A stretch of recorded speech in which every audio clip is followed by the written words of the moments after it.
आज की एक्ट है the child and adolescent labour prohibition and regulation act 1986।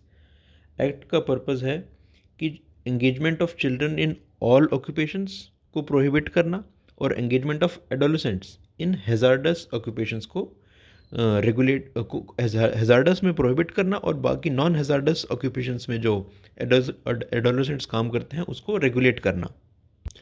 तो बेसिकली बच्चे बिल्कुल भी काम नहीं कर सकते हैं किसी भी ऑक्यूपेशन में। बच्चे का मतलब चिल्ड्रन जो होते हैं वो बिलो 14 ईयर्स ऑफ एज, और एडोलेसेंट्स हैं वो सिर्फ नॉन हैजार्डस कामों में जो ऑक्यूपेशंस होती हैं उनमें एम्प्लॉयड रह सकते हैं। एडोलेसेंट्स की एज लिमिट्स जो सेट की हुई है वो है 14 to 18 और बच्चों की below 14। So this act came into force in 1986, but the part 3 of this act, that part came in force at a later date. That date was 26th May 1993। तो ये डेट स्पेसिफाई करनी थी government को और government ने ये 26 में 1993 date specify की थी। तो जो लेटर डेट पे जो पार्ट आया था वो है regulation of conditions of work of adolescents. ये बाद में एनेक्ट हुआ था, मतलब बाद में फोर्स में आया था, बाकी सारी एक्ट इमीडिएटली फोर्स में आ गई थी। तो सबसे पहले कुछ डेफिनेशंस होंगी। फर्स्ट है अप्रोप्रिएट गवर्नमेंट। इट मीन्स कि मतलब जो भी एस्टेब्लिशमेंट्स होंगी या इंडस्ट्रियल एस्टेब्लिशमेंट्स एम्प्लॉयमेंट होंगी, एम्प्लॉयर्स होंगे, ऑक्यूपायर्स होंगे, वो दो तरह की गवर्नमेंट्स के अंडर आएंगे, या तो सेंट्रल गवर्नमेंट या स्टेट गवर्नमेंट। सेंट्रल गवर्नमेंट के अंडर तब आएंगे तब या तो कोई सेंट्रल गवर्नमेंट के द्वारा एस्टेब्लिश्ड कोई एस्टेब्लिशमेंट हो, या रेलवे एडमिनिस्ट्रेशन और मेजर पोर्ट, माइन और कोल फील्ड, और on all other establishments state government will be the appropriate government. Second is adolescent. Adolescent means any person who has completed 14 years of age. तो 14 cross कर जाए जो, वो adolescent हो जाता है। और चाइल्ड है जो एडोलेसेंट होता है 14 to 18, 18 से नीचे होना चाहिए। 18 तो क्रॉस करते एडल्ट बन जाता है ना। तो चाइल्ड इज बिलो 14। और next is meaning of one day. One day means period of 24 hours beginning eight midnight. ये तो ऐसे जनरल टर्म है। और इसमें क्या है कि चाइल्ड की प्रोहिबिशन है किसी भी तरह की ऑक्यूपेशन में, और एडोलेसेंट्स की प्रोहिबिशन है सिर्फ हैजार्डस ऑक्यूपेशंस में। तो एक्सेप्ट अगर वो अपनी फैमिली के साथ काम कर रहे हो तो the meaning of family for this act is that individual who owns or who is the controller of that establishment. Second is his wife or husband, his or her wife or husband. Third is the children of that individual, and next is brother or sister of that individual. So all these people come under family according to this act, and a child can act or work without contravening this act with his family. Next is occupier, any person जिसका उस establishment और workshop पे ultimate control होता है, that person is called occupier of that establishment. Next is the meaning of a week. Week means period of 7 days which starts at midnight of a Saturday night. और एक different meaning भी हो सकता है, which meaning shall be specified by the area inspector. Every area has a different inspector who has his or her jurisdiction set. That inspector can specify in writing that what shall constitute a week and when will that week start. For example, by default जो definition है वो कि Saturday night से एक week start होएगा, लेकिन एक inspector उसको अपने एरिया में कोई डिफरेंट नाइट भी, संडे नाइट्स या मंडे से कुछ भी सेट कर सकता है और उसको रिटर्न में स्पेसिफाई करके वो सेट कर सकता है। Next is part 2, prohibition of employment of children in certain occupations and processes. इसमें दो सेक्शंस हैं जो इस एक्ट की रियल पावर होल्ड करते हैं, वो सेक्शन 3 और 3A। Section 3 says prohibition of employment of children in any occupation and process. तो इसमें क्या है कि no child shall be employed और परमिटेड टू वर्क। ना वो चाइल्ड एम्प्लॉय होगा, ना उसको वर्क करने की परमिशन दी जाएगी कि तुम काम कर लो या तुम जाके काम कर लो। ना पेरेंट्स देंगे, ना एम्प्लॉयर दे सकता है किसी भी ऑक्यूपेशन में। यूँ नहीं कि हैजार्डस नहीं है, सेफ है, कुछ भी नहीं, चाइल्ड काम नहीं करेगा। एक्सेप्शन है इसमें भी कि the child is helping his family और family enterprise which should not be a hazardous occupation. तो फैमिली एंटरप्राइज है पर हैजार्डस है, the child can not work. Second is कि the child is working as an artist और a sports और in any sports और singing, dancing, acting, all these things. And all these things which a child does to help his family or family enterprise must be done after school hours or during the vacation. School को compromise करके या उसकी child की education को compromise करके the child cannot work in any occupation. The next section is section 3A, prohibition of employment of adolescents in certain hazardous occupations and processes. So adolescents का work करना prohibited है only in hazards occupations. Non hazards में adolescents मतलब as 14 to 18 वाले लोग काम कर सकते हैं. सो इस एक्ट में लिखा है no adolescent shall be employed और permitted to work in any of the hazardous occupations और processes set forth in the schedule. तो जो इसका शेड्यूल है वो एक्ट के लास्ट में है, सिर्फ एक ही शेड्यूल है सिंगल. उसमें there is a list of occupations which shall be considered as hazardous occupations. तो if that occupation comes is written in that schedule, the adolescent cannot work in that establishment. तो time to time उस schedule में क्या add करना है, क्या remove करना है, अमेंडमेंट्स जो भी करनी है, उसकी पावर सोलली सेंट्रल गवर्नमेंट के पास होती है. Central government can amend the nature of and specify the nature of non hazardous work to which an adolescent may be permitted to work.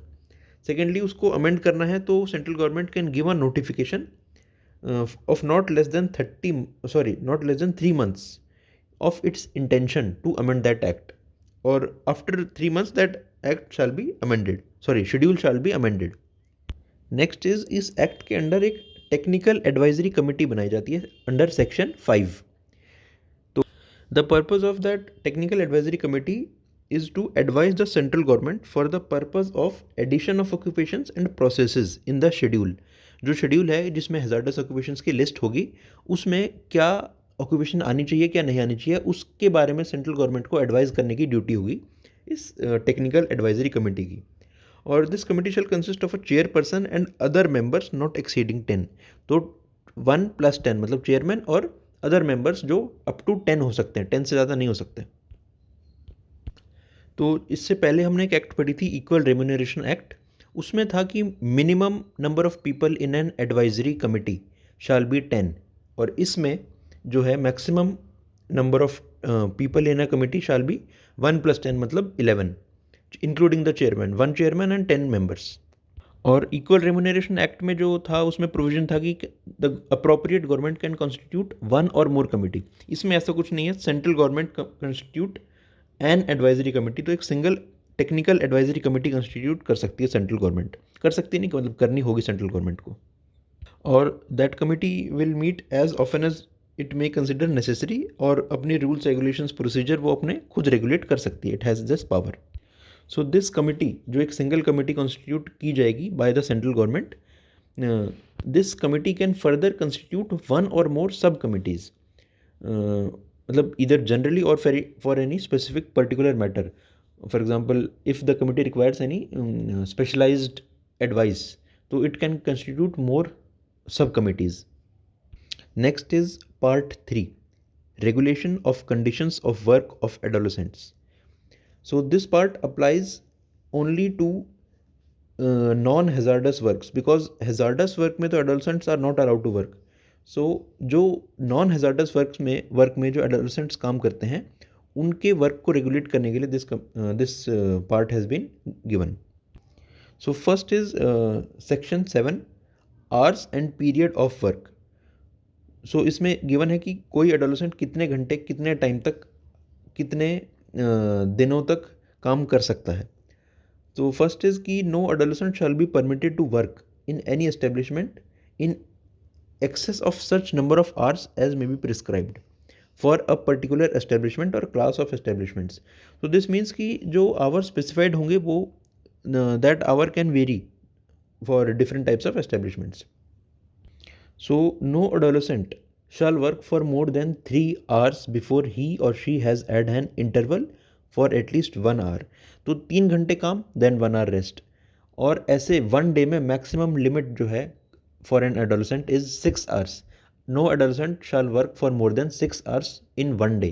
In that 6 hours includes the rest time or the interval, and any waiting time during which no work has been assigned to the adolescent. For example, कोई adolescent सुबह अपने किसी establishment में जाता है काम करने के लिए, तो ही और she will not work for more than 3 hours continuously. उसके बाद 3 hours काम करता है तो ब्रेक इज़ मैंडेटरी. उसके बाद एक इंटरवल या ब्रेक दिया जाएगा, और इंक्लूडिंग दैट इंटरवल और वेटिंग पीरियड जो भी है, वो मैक्सिमम 1 day में 6 hours से ज़्यादा काम नहीं कर सकता.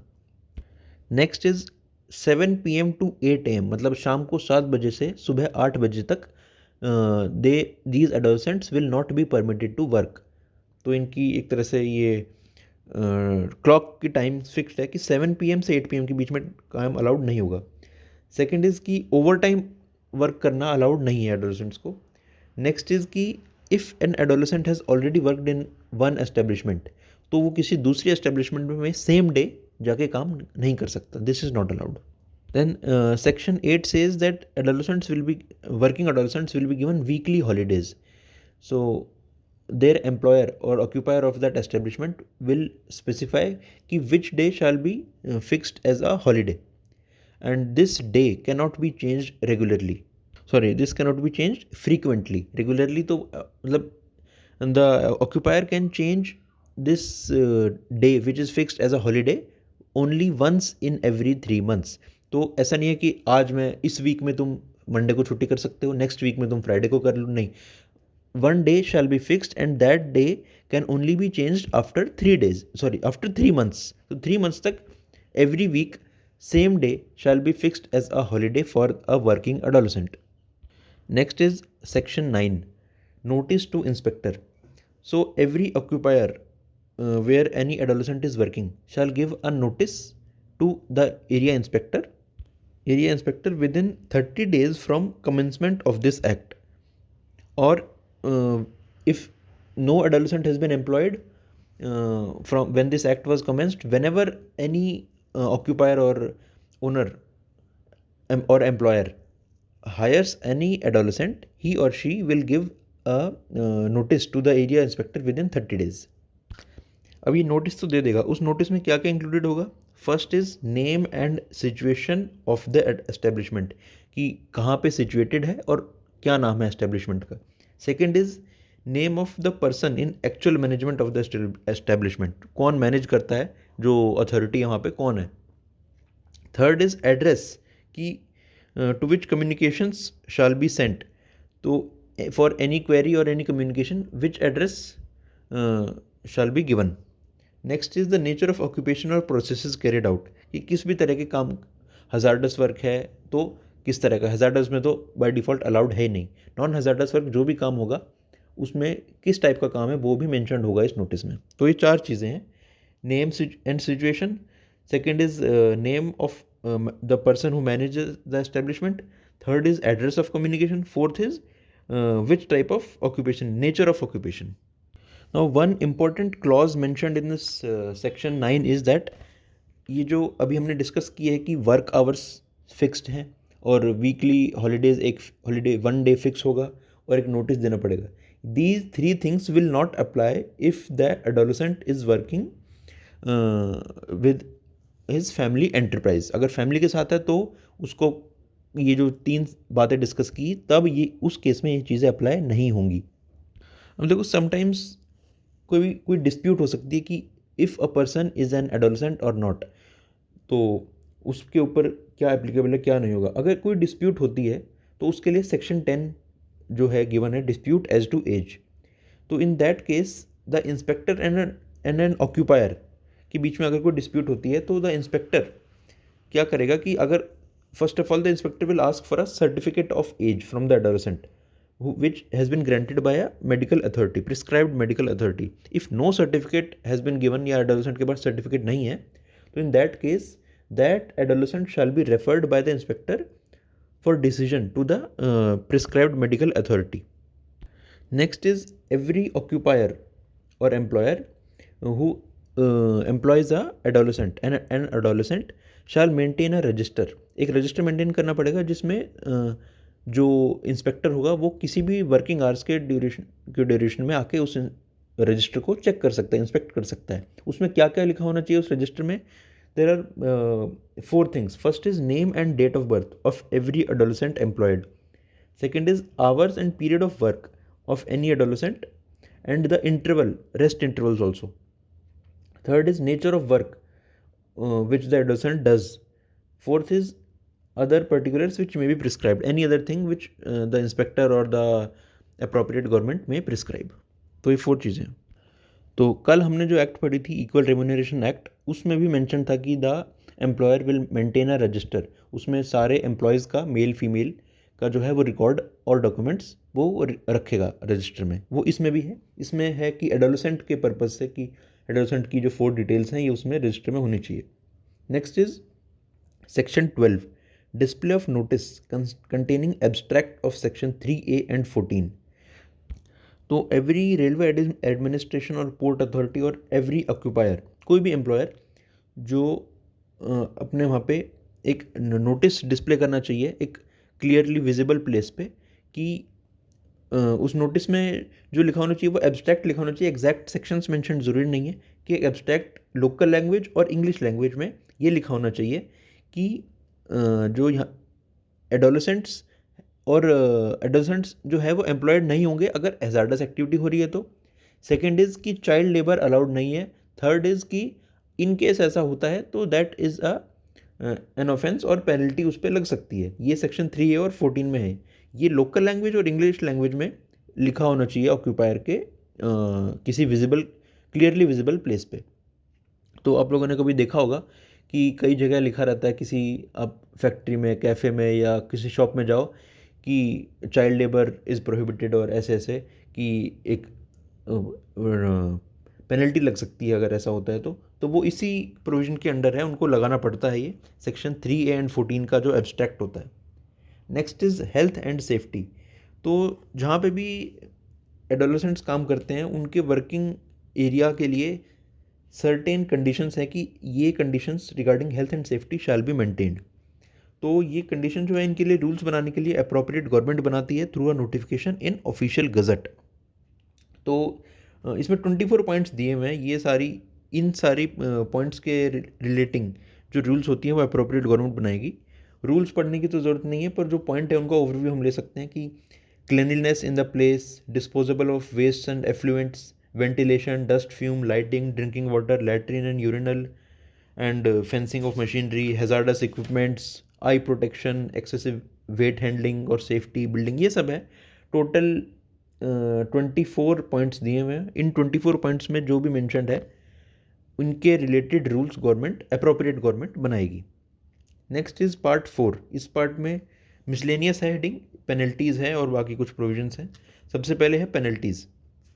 तो पेनल्टीज़ में कोई एम्प्लॉयर है, उसने अगर चाइल्ड को एम्प्लॉय कर लिया या एडोलेसेंट को किसी हैजार्डस वर्क में एम्प्लॉय कर लिया तो उनके लिए पेनल्टीज़ स्पेसिफाइड है। पेनल्टीज़ भी है, इम्प्रिजनमेंट भी है, फाइन भी है। तो और पेरेंट्स और गार्जियंस जो अलाउ कर देते हैं अपने बच्चों को जाने के लिए उनके लिए भी है पनिशमेंट, पर बहुत ही लाइट और माइल्ड पनिशमेंट है। तो first is section 14 penalties clause 1। इसमें है कि इफ़ समवन कॉन्ट्रीवीन्स सेक्शन 3 और 3A जो मैंने बताया था इस एक्ट के कोर पार्ट है। 3A है कि चाइल्ड का किसी भी ऑक्यूपेशन में प्रोहिबिशन है और 3A एडोलेसेंट्स का हैजार्डस ऑक्यूपेशन में प्रोहिबिशन है। तो अगर 3 का कॉन्ट्रीवेंशन कोई करता है, if a child is employed by an employer और ऑक्यूपायर, तो ही और she shall be punishable with imprisonment which for a term which shall not be less than 6 months and can extend up to 2 years। तो 6 महीने से 2 साल तक की सज़ा उस एम्प्लॉयर को या उस एस्टेब्लिशमेंट के जो ऑक्यूपायर है उसको इतनी सज़ा ज़रूर मिलेगी। Minimum 6, maximum 2 years. और फाइन होगा जो मिनिमम 20,000 और मैक्सिमम 50,000 रुपीज़ और बोथ। नेक्स्ट इज़ कि पेरेंट्स और गार्जियंस ऑफ सच चिल्ड्रन, जो चाइल्ड लेबर का जो विक्टिम है, जो चाइल्ड है, उसके पेरेंट्स और गार्जियंस को है, उनके लिए पनिशमेंट नहीं है unless they permit such child for commercial purposes in contravention of the provisions of section 3। तो इनकेस पेरेंट्स को नहीं पता या पेरेंट्स ने अलाउ नहीं किया पर चाइल्ड जा रहा है या जो भी रीज़न है, तो पेरेंट्स को परमिशन नहीं है। अगर पेरेंट्स ने खुद अपनी परमिशन से भेजा है कि जाओ आप वहाँ पे जो है ऑक्यूपेशन करो, तो पेरेंट्स के लिए परमिशन है ये same. Next is clause 1A। इसमें एग्जैक्टली सेम है, बस डिफरेंस ये है कि अगर एडोलेसेंट काम करता है तो, बाकी सब पनिशमेंट और फाइन सब एग्जैक्टली सेम है। तो whoever employs an adolescent in contravention of section 3A of this act shall be punishable with minimum 6 months, maximum 2 years, and fine which shall not be less than 20,000 or up to 50,000 rupees, or both. Similarly, if a parent or guardian allows an adolescent to go and work, to be employed, they will be punishable with the same 6 months, 2 years, and 20,000 to 50,000. So next आता है clause 1B। ये clause important है because जो 1 और 1A में जो parents के लिए पनिशमेंट स्पेसिफाई की गई है उन सबको काइंड ऑफ डाइल्यूट कर देता है। Dilute as in for first offence the parents will not be punishable at all. अगर फर्स्ट ऑफेंस में जो चाइल्ड है या एडोलेसेंट इन हैजार्डस वर्क है तो पेरेंट्स को पनिशमेंट नहीं मिलेगी, बेशक पेरेंट्स ने उस बच्चे को फोर्स किया हो या कुछ भी हो, पेरेंट्स को पनिशमेंट नहीं मिलेगी। नेक्स्ट इज क्लॉज 2 पर हम 2 से पहले एक बार 2A पढ़ते हैं, क्योंकि जो भी हमने पढ़ा है कि पेरेंट्स को पनिशमेंट नहीं मिलेगी जो है फर्स्ट ऑफेंस में।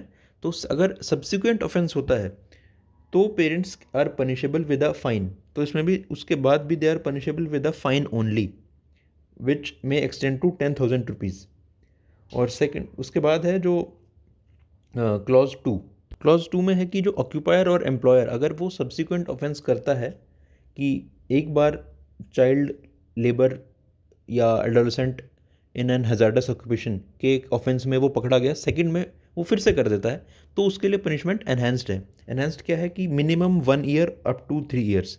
फर्स्ट ऑफेंस पे थी 6 मंथ्स टू 2 ईयर्स, और वो 6 मंथ टू 2 ईयर्स थी चाइल्ड लेबर के लिए भी और एडोलेसेंट इन हैजार्डस ऑक्यूपेशन के लिए भी। और सेकेंड ऑफेंस में या सब्सिक्वेंट ऑफेंस कोई भी हो उसमें एनहेंस करके उसको किया है 1 ईयर टू 3 ईयर्स। ये है मिनिमम 1 साल, मैक्सिमम 3 साल। नेक्स्ट इज कि सेक्शन 3 और 3A के लिए तो पनिशमेंट स्पेसिफाई की जा चुकी है एम्प्लॉयर और पेरेंट्स के लिए, दोनों के लिए। अगर इन सेक्शंस के अलावा किसी भी सेक्शन का कॉन्ट्रवेंशन होता है, in that case the punishment shall be simple imprisonment which may extend up to 1 month और with fine up to 10,000 rupees. तो मतलब जैसे 3A और 3 के लिए तो हो गया, बाकी अगर hours and period of work specified है तो वो एम्प्लॉयर जो है या ऑक्यूपायर है उनको फॉलो नहीं कर रहा, या किसी भी कोई रजिस्टर जो है मेंटेन करने के लिए बोला था वो मेंटेन नहीं है, या जो हेल्थ की गाइडलाइंस जो गवर्नमेंट बनाएगी वो जो 24 पॉइंट्स थे उनके रिगार्डिंग वो अपनी जो एरिया है उसको क्लीन नहीं रख रहा, या प्रॉपर इक्विपमेंट नहीं है, सेफ्टी है, हज़ार्ड है, तो उस केस में जो है वो पनिशमेंट वो होगी जो स्पेसिफाई की गई है। कि कोई भी ऑफेंस हो एक्सेप्ट 3 और 3A इस एक्ट के अंडर, तो उसमें 1 मंथ सिंपल इम्प्रिजनमेंट और with fine up to 10,000 rupees, और बोथ। एंड नेक्स्ट इज कि इस ऑफेंस के under offences are cognizable. Next is 14B। ये इंपॉर्टेंट है, child and adolescent labour rehabilitation fund. So इसके under the appropriate government will constitute a fund in every district or one fund for 2 or more districts, so depending on the needs. so इसमें क्या होगा कि एक fund create किया जाएगा और that fund will be funded by the fines realized from the employer of the child and adolescent, और जो भी फाइन कलेक्ट किएगा वो उस सारा अमाउंट उस फंड में डिपॉजिट किया जाएगा। इसमें एक कॉमन फंड नहीं है सेंट्रल स्टेट का, अप्रोप्रिएट गवर्नमेंट है, जो भी एस्टेब्लिशमेंट होगी जहाँ से फाइन आएगा उसको उसी रिहेबिलिटेशन फंड में डाल दिया जाएगा। और जो for every single child who has been rescued और victim of child labor or anything, for every single child the appropriate government will credit an amount of 15,000 rupees. तो पर हेड पर चाइल्ड 15,000 रुपये जो है इस फंड में क्रेडिट किए जाएंगे, एंड दैट अमाउंट 15,000 रुपीज़ 15,000 रुपये will be deposited in a bank and invested in any manner which the government में अप्रोप्रिएट गवर्नमेंट, ये इंपॉर्टेंट है, अप्रोप्रिएट गवर्नमेंट में प्रिस्क्राइब। और दैट इन्वेस्टेड अमाउंट, जो भी अमाउंट इन्वेस्ट होगा 15,000, और जो फंड्स होंगे, फाइन होंगे, कलेक्टेड होंगे, उनको that amount will be given to that child और adolescent in the manner which may be prescribed. तो for example on completion of 18 years of age, or for education, for health care, whatever, the government can prescribe and change this accordingly. और इसमें appropriate government है कि जो वो होंगी central government की जो यूनियन टेरिटरीज़ हैं, वहाँ पे जो अप्रोप्रिएट गवर्नमेंट जिसको कंसिडर किया जाएगा वो होगी एलजी, लेफ्टिनेंट गवर्नर होगा, under article 239A of constitution. Next is compounding of offences. तो इसमें क्या है कि when an offence has been committed under this act, तो the accused can give an application to the district magistrate for compounding of that offense. So if that offense has been committed by an employer or an occupier, that offense can be compounded only if that offense is the first offense done by him or her. And in case that offense is done by parents or guardian, तो उसमें कोई नहीं है कि subsequent offence हो तो भी that offence can be compounded. तो उसमें एक amount shall be fixed by the appropriate government, or on payment of that amount, the accused will be discharged. And in case the accused fails to pay that amount, the proceedings shall be continued. और in case की proceedings शुरू नहीं हुई है, उससे पहले अगर जो है accused सामने आ जाता है कि for compounding that offense, तो prosecution shall not be instituted. Secondly कि अगर प्रोसीडिंग्स स्टार्ट हो चुकी है, उसके बाद अगर सामने जा रहा है अक्यूज्ड कि ही और she wants to compound that offence, तो in that case in whichever court proceedings are being held, तो वहाँ पे written notice will be given, और उसके बाद the person against whom the offence is compounded will that person will be discharged. तो important point यही है कि अगर ऑक्यूपायर या एम्प्लॉयर जो है उसका फर्स्ट ऑफेंस है सिर्फ, तभी that person can be discharge. और सेकेंडली जो अगर पेरेंट्स से गार्जियन है, तो उनके केस में सब्सिक्वेंट ऑफेंस के लिए भी ये बेनिफिट वो ले सकते हैं. नेक्स्ट इज सेक्शन 15 कि इसमें सर्टेन एक्ट्स के सेक्शंस मेंशन्ड है कि अगर इन सेक्शंस के अंडर कोई ऑफेंस होता है, तो द पनिशमेंट और the penalty will be as given in section 14 of this act. For example factories act का सेक्शन 67 है, माइंस एक्ट का 40, मर्चेंट शिपिंग एक्ट का 109, मोटर ट्रांसपोर्ट वर्कर्स एक्ट का 21. अगर इन सेक्शंस के अंडर कोई ऑफेंस होता है, तो पनिशमेंट उन एक्ट्स के अंडर नहीं मिलेगी, वो मिलेगी जो इस एक्ट के अंडर सेक्शन 14 में सब सेक्शन 1 और 2 में गिवन है उसमें. ऑल्दो ये इतना रिलेवेंट नहीं है, ये एक्ट तो सारी रिपील होके जो न्यू लेबर कोड्स बन चुके हैं उनमें मैंशनड है, पर उनमें कोई स्टार्क डिफरेंस नहीं है. वो भी एक तरह से ऑलरेडी एग्जिस्टिंग लेबर कोड्स को क्लब करके समराइज करके इंटीग्रेट किया गया है. So next is section 16, the procedure relating to offences. So who can file a complaint? Any person or police officer or inspector. तो बेसिकली एनी पर्सन लिख दिया, उसमें सब लोग कवर हो चुके हैं, पर स्पेसिफिकली अलग से पुलिस ऑफिसर और इंस्पेक्टर मेंशन्ड है. इंस्पेक्टर वो पुलिस वाला इंस्पेक्टर नहीं है, इसमें जो लेबर इंस्पेक्टर होता है या एरिया का जो इंचार्ज होता है लेबर लॉज को इंस्पेक्ट करने के लिए, वो वाला इंस्पेक्टर है ये. सेकेंड पुलिस इंस्पेक्टर, और next is any person. These people can file a complaint about any offense which has been committed under this act. Next is the certificate issued by prescribed medical authority to any child regarding his or her age shall be conclusive evidence as to the age of child. कि एक certificate issue हो गई है, that is a valid proof about age of the child. Next is कि no court inferior to that of a metropolitan magistrate or a magistrate of first class shall try any offense under this act. और next is section 17 कि जो inspectors होते हैं उनको उनकी appointment, तो उनको अप्रोप्रिएट गवर्नमेंट अपॉइंट करेगी, स्टेट भी करती है, सेंट्रल भी करती है, और they are public servants under Indian penal code section 21.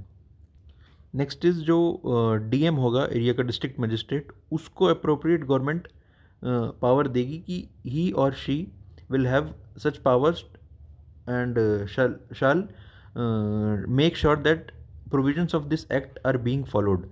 और जो डीएमओ है वो आगे सब्सिक्वेंटली अपने ऑफिसर्स को सबऑर्डिनेट होंगे जो उनको अपनी ड्यूटीज़ और पावर्स परफॉर्म करने के लिए बोल सकता है। And the appropriate government will make और cause to be made inspections, ये सेक्शन 17B है।